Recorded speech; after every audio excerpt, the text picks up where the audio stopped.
Hi, good morning. My name is Kathy Henry. Welcome to Northwest Unitarian Universalist Church. Today, I am delighted to welcome to our pulpit Paula Cole-Jones. She's a lifelong Unitarian Universalist and a management consultant with more than 20 years experience designing and facilitating workshops and dialogues for leaders and organizations. She is an innovator of institutional change. In 1999, Paula founded ADORE, a dialogue on race and ethnicity. Her work includes being a leader in advancing the eighth principle and the community of communities as practices of the beloved community. Paula is the author of a UU World Magazine cover story, Reconciliation as a Spiritual Discipline. She is also the editor of a Skinner House book, Encounters, Poems about Race, Ethnicity, and Identity, and a contributing author to 3 Skinner House, including the UUA common read, Justice on Earth.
For our chalice lighting today, I wanted to honor those who have been killed in the last year. I've created a video. It's a list of names. There are no graphics, but it may be upsetting to some, and you may want to step away from the computer for a few minutes. I realized that April 18th was the anniversary of the death of Stephen Taylor, who was killed in a Walmart in San Leandro. He was having an episode of mental illness that was not de-escalated appropriately, and he was killed at that time. So I would also ask you, we asked people to bring a candle. If you did, you can light your candle at this time. And also, this list is just from April 18th, 2020 forward, and of course, many others were killed prior to that. So if you have someone you would like to especially recognize and remember, please write that name in the chat box.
Here in this space, we can be together.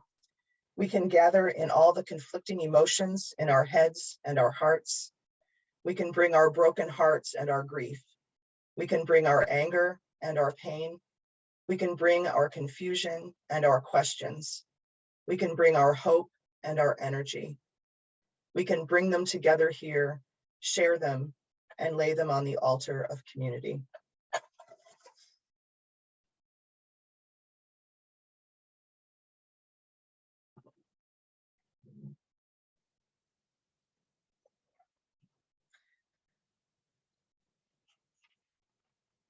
Our hymn is hymn number 123, Spirit of Life.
What is the eighth principle?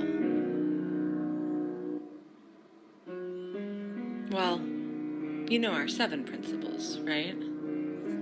They're things that matter to us, things that guide how we are as a community, how we treat each other, and what we want to bring more of into the world. Just like each of us is always learning and growing, we know our principles have to grow sometimes too.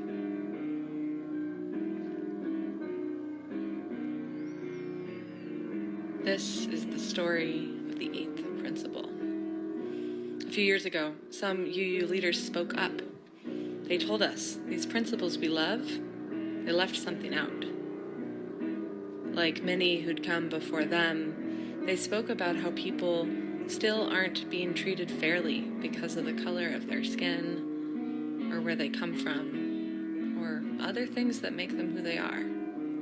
And that happens not only in the world at large, but even in our congregations, even in this one. So we need to do more to make sure that all people can feel welcome and loved here. We need to say more about our commitments to fight against racism, because racism hurts everybody. In fact, it hurts all 7 of our principles. And so, the 8th principle was born. The 8th principle is a commitment to fight against racism and oppression, and to build a beloved community of love and trust and belonging here in our church and in the world around us. We're going to be talking about the 8th principle a lot this spring, learning about it and what it means for this community.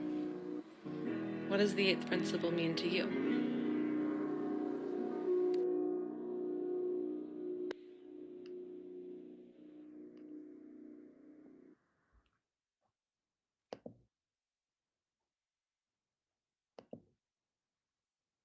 Good morning. I want to tell you a story about a little girl named Samaya.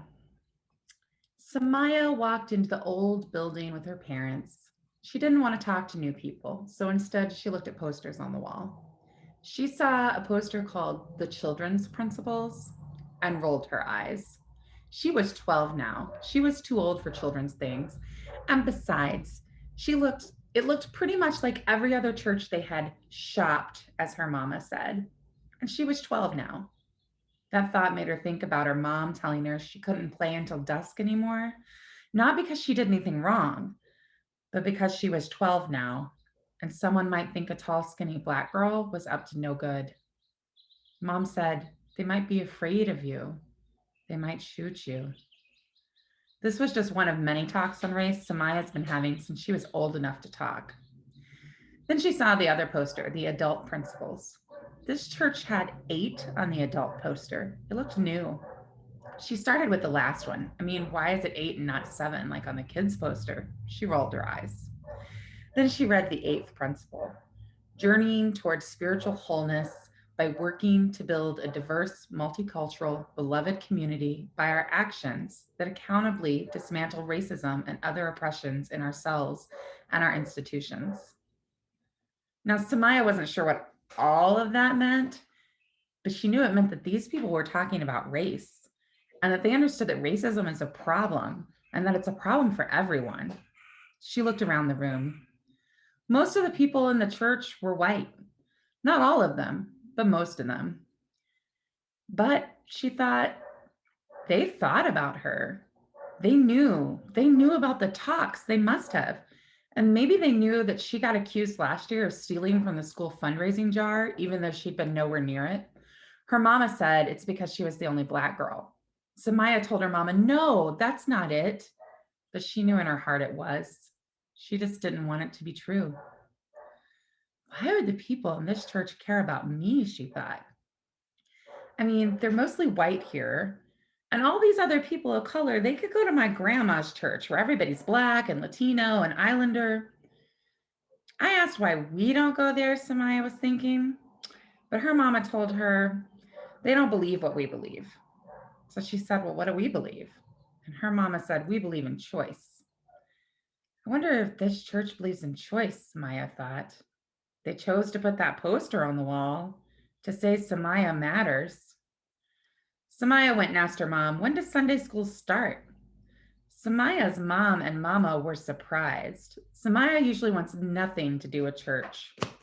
Half an hour after the service, said a nice gray-haired lady behind the counter. Samaya smiled but looked down quickly. She wasn't ready to make friends just yet, but she wanted to learn more about this place that wanted her to live with choice and freedom.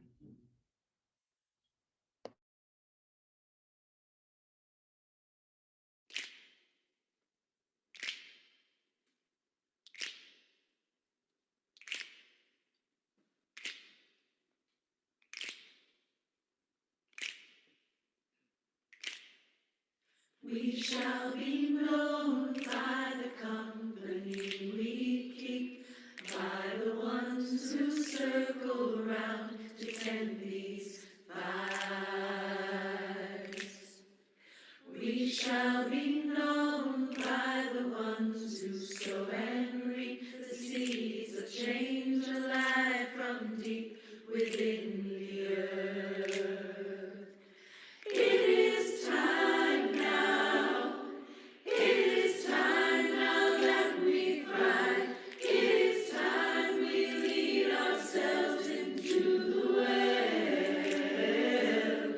It is time now, and what a time to be alive in this great turning. We shall learn to lead in love. In this great turning, we shall learn to lead in love. We shall be known by the company we keep, by the ones who circle round to tend these fires. We shall be known by the ones who sow and reap the seeds of change alive from deep within the earth. It is time now. It is time now that we thrive. It is time we lead ourselves into the well.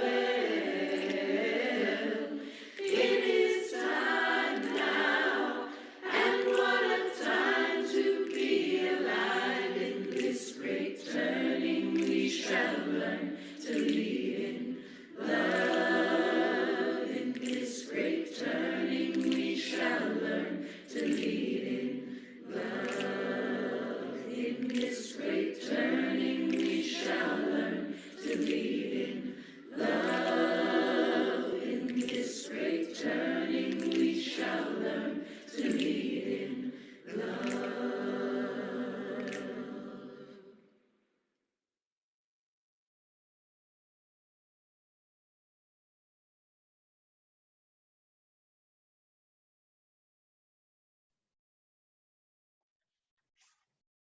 Our reading is from the article Dreaming Accountability by Maya Mingus. What if accountability wasn't scary? It will never be easy or comfortable, but what if it wasn't scary? What if our own accountability wasn't something we ran from, but something we ran toward and desired, appreciated, held as sacred? We can start with our own self-accountability and the ways that we don't show up for ourselves. We can acknowledge how most of us are in an abusive relationship with ourselves. We blow past our own boundaries.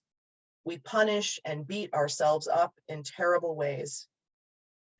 We can start with the ways we treat and talk to ourselves, ways that we would clearly recognize as abuse if it were being done to another person.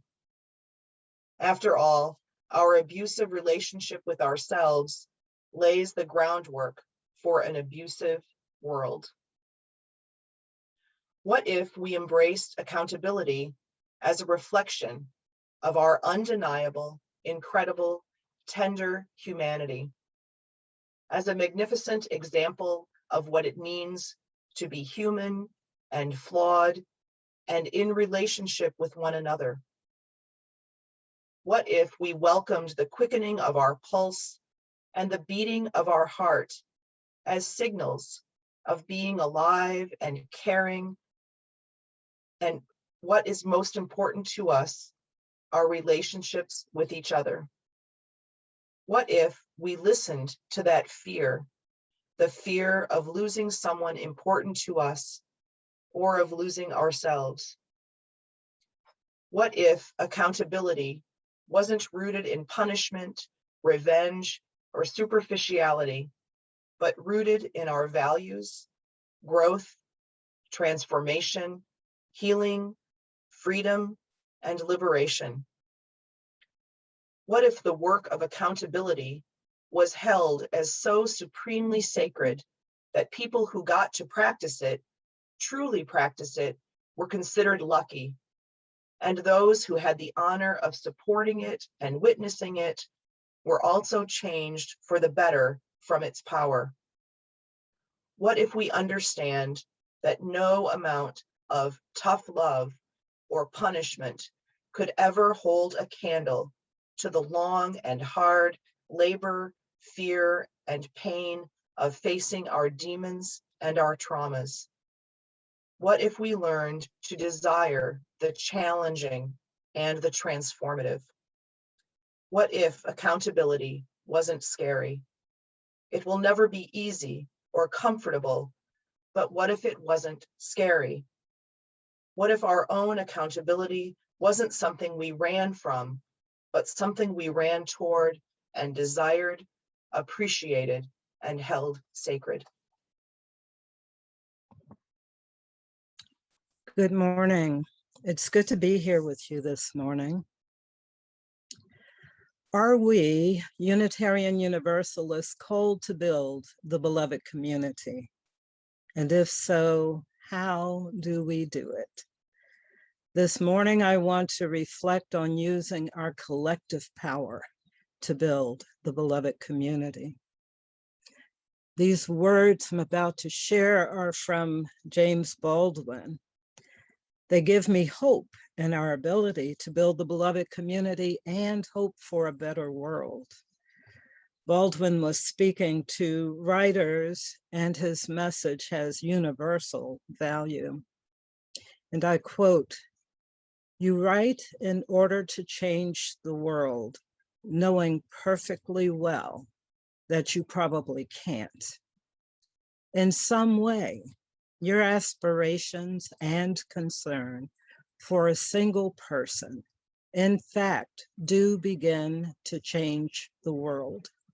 The world changes according to the way people see it. And if you alter, even by a millimeter, the way a person looks or people look at reality, then you can change it." End quote. James Baldwin was saying that we have the power to change the world if we change for the better what we and others do and see. We all know what it's like to be in the company of people who care about us, who care about each other and the larger world. In fact, something magical happens every Sunday when people assemble to honor the sacred, the divine, that which is bigger than ourselves, the spirit of life. There is something powerful and collective, positive intention and action. And we know it in our bodies and our souls. We return to it over and over again. And it's not just because going to church is a good thing to do. There are many reasons why we go to church. Maybe people are there to find friends or community. They may be there for the religious education or the social justice. Perhaps it's the message and the inspiration in the sermons and the music. But we come back because our souls are nourished by the energy in the space. It's something that we cannot create on our own. There's great power in the collective. A few years ago, this power became more than just an intellectual concept for me. It became a deep personal belief and a cornerstone of my faith. I am a humanist with agnostic beliefs, and as such, prayer has not been a practice in my life. One day, my sister suffered from pulmonary embolisms, and she was rushed to the emergency room where she went into cardiac arrest. The doctors resuscitated her and put her in a medically induced coma, and it was out of our hands. There was little that we could do but wait and hope for the best. We are 5 siblings, and a steady stream of family and friends formed around us, offering prayers and best wishes. Even strangers offered to pray for my sister by name. Prayer circles started forming in various cities where our friends were calling and asking their friends to pray for my sister. As the weekend approached, I was trying to decide where it would be best for me to be on Sunday. Should I go to be a part of my home church community? Should I go to the hospital chapel for quiet reflection? Or should I stay near ICU in case my sister's condition changed? But appreciating how many people were offering prayers, I realized there was something else I could do. I know a lot of Unitarian Universalist ministers around the country, and I could ask them to pray. So it was uncomfortable for me to ask people to pray. But I started writing to the ministers on Facebook and by email to make the request. And a few who knew me sent the messages on to their colleagues. And in it, I said, I believe in the power of collective thought and action. Will you ask your congregation to hold my sister and our family in love and prayers? Will you ask your church community to join us in sending positive healing thoughts her way? 3 days after that Sunday, my sister awoke from the coma with no pain and no memory of the trauma of what had happened.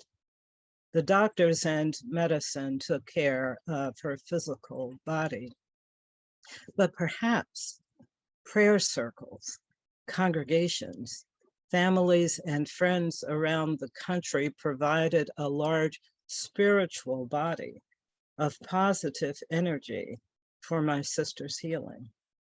She had a full recovery, and I had new insight and new questions. The agnostic in me is open to possibilities. What if we really do have a collective power that's beyond our comprehension? How can we use it to make change and to create more justice and peace? How can we bring more awareness and intention into ministries in Unitarian Universalist churches? Are we operating at our capacity, or do we unknowingly limit our power to change ourselves and the world for the better? Now, this power of collective consciousness is being used in global peace experiments to reduce violence and crime. The effects are measured by scientists. 2 who are leaders in this new consciousness are neurologist Dr. Joe Dispenza and physicist Dr. Amit Goswami.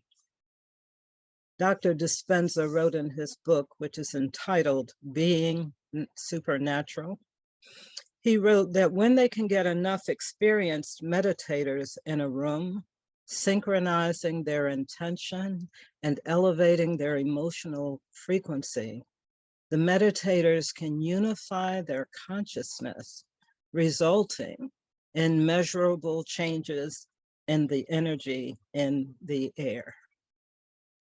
Events with thousands of experienced meditators have been organized, and they have shown as much as a 70% reduction in crime during the period of their meditation, in several places around the world, and they've repeated that experiment in the same place and have gotten similar measurements.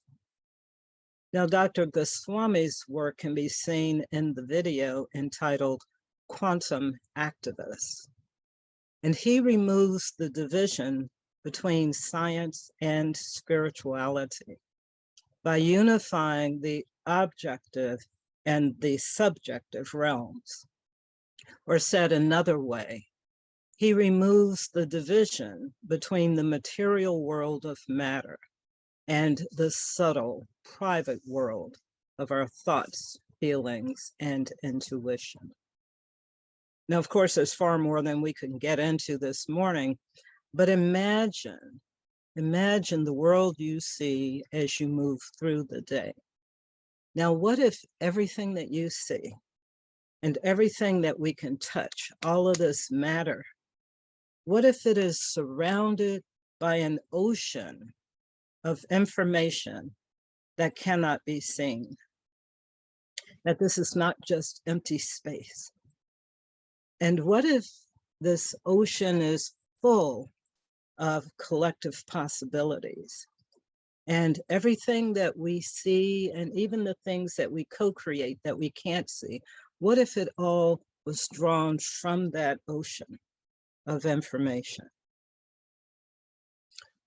What if our collective power is our ability to unify our intentions and our beliefs to the point that we can shift some of the energy in this great ocean of consciousness to the point that it begins to manifest our intentions? If this is possible, and I believe it is, then we have to ask ourselves, what energy are we putting into the ocean of space and possibility? How much time do we spend on negative versus positive emotions? How often do we sync our positive intentions with others?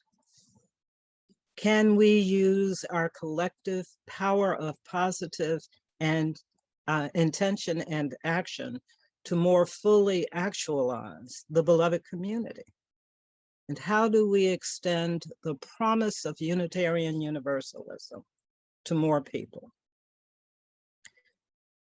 How do we extend it to those who are seeking a liberal or progressive faith community? And how do our Unitarian Universalist values influence how we show up in our own congregation and in the wider community? Diana Eck is the director of the Pluralism Project at Harvard. And she was speaking with a group of Unitarian Universalists when she said, and I quote, "If there ever were a time that we need to spin out a new fabric of belonging and a wider sense of we for the human community, it is certainly now. Developing a consciousness of our growing religious interrelatedness, developing a moral compass that will give us guidance in the years ahead. These are certainly among the most important tasks of our time. You," she says, speaking to Unitarian Universalists, she says, "you have a theological orientation toward the oneness and mystery of God that is essential for the world of religious difference in which we live. You are, in my estimation, the church of the new millennium. In this era, Unitarian Universalism is not the lowest common denominator, but the highest common calling. You do have a mission. The world is in need of your theology." End quote. Now is the time for us to amplify the value and the promise of Unitarian Universalism, to bring forward our passion for justice and inclusion with our understanding of people with many beliefs traveling together on one journey. Now is a time for us to use our collective power to grow the beloved community and to live our values and mission in the world. We cannot build the beloved community unless we are dismantling racism, sexism, ableism, heterosexism, and other beliefs and practices that relegate people to the margins. Our efforts to remove barriers to belonging will have huge implications on our churches and on our communities. There's an Estonian proverb that says, quote, "The work will teach you how to do it," end quote.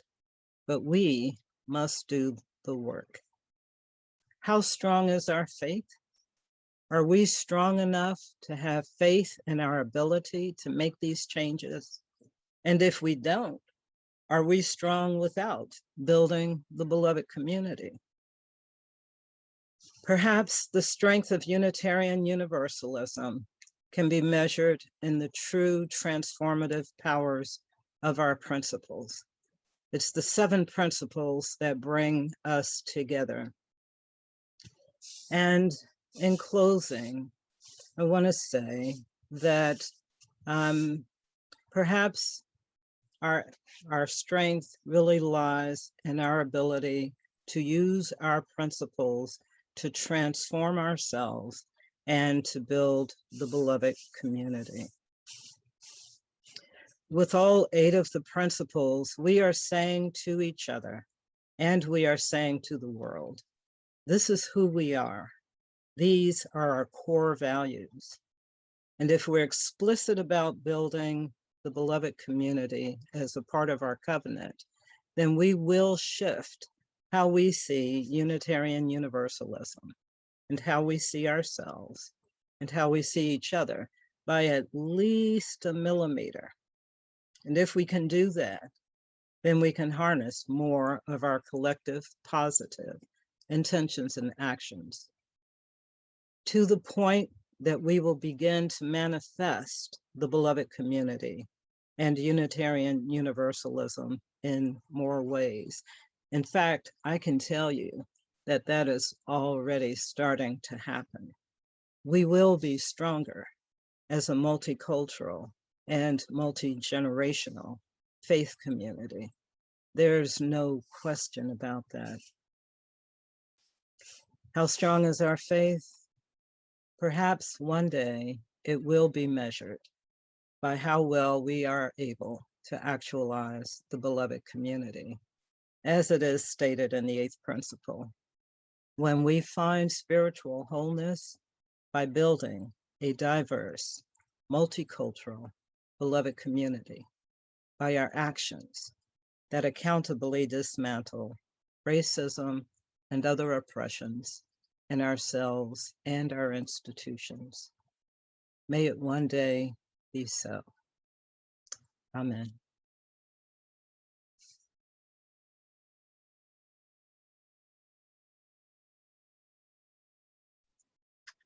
Thank you, Paula.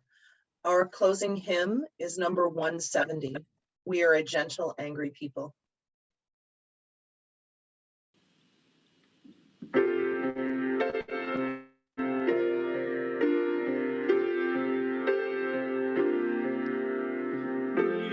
are a gentle, angry people, and we are singing, singing for our lives.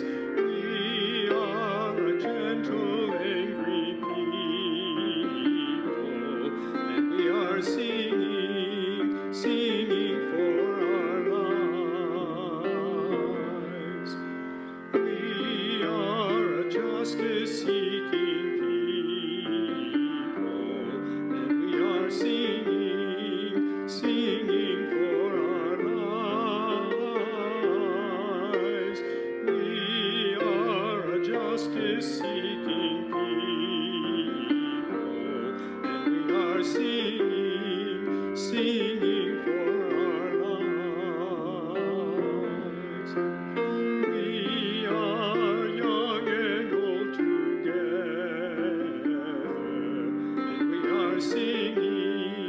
singing for our lives.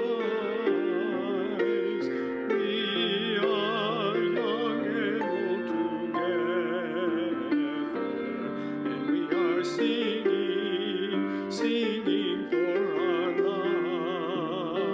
lives.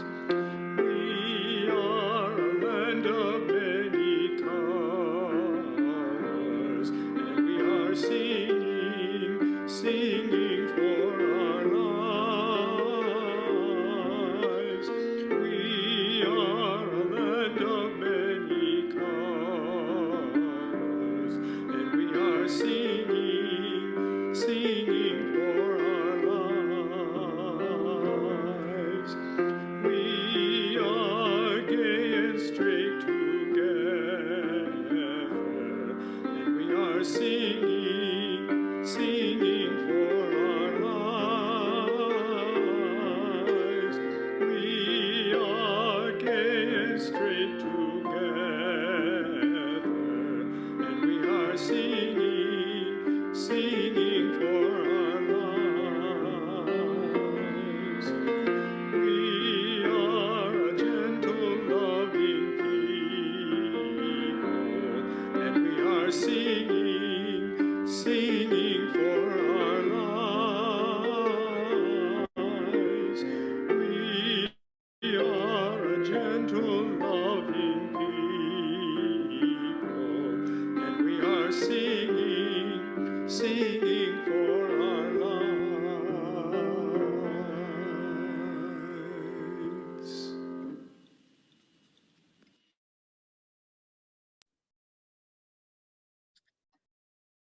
Thank you, Ken. Our closing words are from Burroughs Dunham. Now, therefore, since the struggle deepens, since evil abides and good does not yet prosper, let us gather what strength we have, what confidence and valor, that our small victories may end in triumph, and the world awaited be a world attained. Namaste.